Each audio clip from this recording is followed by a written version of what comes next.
This is Scott Becker with the Becker Private Equity and Business Podcast.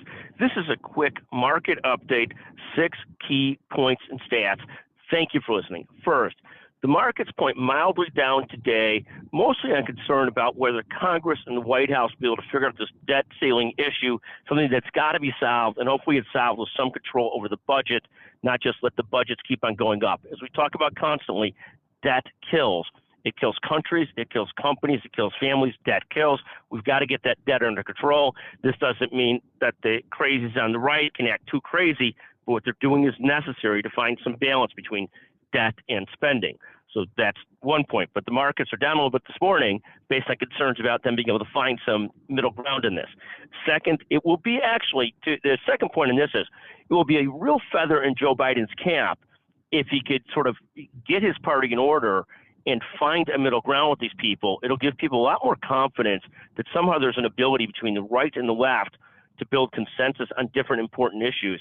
And that would go a long way, I think, towards helping Biden get reelected next year. It'll help these right-wing guys themselves get reelected, but I also think it would be a great coup for Biden to find a middle ground and show that there is some flexibility in the White House with the other side. We'll see how that goes. Second, the markets yesterday. Yesterday, the markets had a solid day. The NASDAQ was up 0.66%, the S&P up 0.30%, the Dow up 0.414%. Third, the 10-year Treasury yield, 3.5%, holding about steady, down a little bit year to date, about 40 basis points, but holding steady today. Again, long term, there's a bet that sooner or later the U.S. will roll into recession. Thus, the long-term debt is yielding a lot less than the short-term debt. Fourth, Bitcoin right about $27,000, still about 60+% year to date, down a little bit from its highs of 31,000, but still holding steady again. For the life of me, I don't really understand it, the investing in it. Oil right about $71 a barrel, multiple different signals on oil. Some signals saying at the end of the day we're going to need more oil.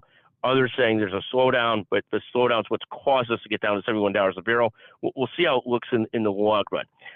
So we've got, so far, markets a little bit down today on debt ceiling talks. Markets up yesterday. The 10-year Treasury yield 3.5%. Bitcoin $27,000. Oil rate about $71 a barrel. And finally, 6, the 1-year Treasury peaking back up above 4.8%. Again, becoming quite attractive for savers, actually. For a very long time this past year, we're living in the world there is no alternative, meaning there is no alternative to U.S. public equities. And now suddenly, Treasuries look attractive again at 4.8%. You're still doing about now the same as inflation, quite frankly, after taxes are doing worse than inflation, but it starts to feel like a safer place where there's at least some yield. Again, those are 6 quick points this morning. Thank you for listening to us on the Becker Private Equity and Business Podcast. Thank you very, very much.